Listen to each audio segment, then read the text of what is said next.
So the rumors are right. Ikaw na ang bagong secretary ng Supreme Student Government. Sabi kong tabi. Papatikim ko sa'yo ang 180 degrees.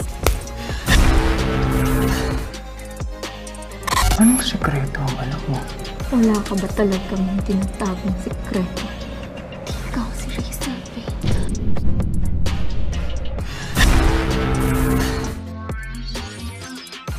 Mali ka pa. Yumilayan ng kanto.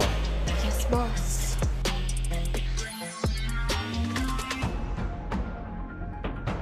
Nana. A bit slower than I thought.